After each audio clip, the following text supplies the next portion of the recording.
PONZU drumsticks. Today I'm using a pressure cooker, but you can just use a normal pot. 10 drumsticks, half teaspoon ginger, 1 cup ponzu, 3 tablespoons sugar, half cup water, tablespoon garlic. Cook your pressure cooker as instructed, 15 minutes. If you're using a normal pot, about 20 minutes until the sauce gets thick. Once your pressure cooker is done, cook down the sauce.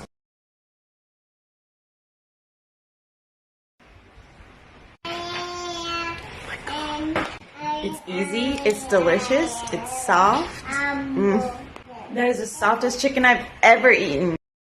Please like and subscribe.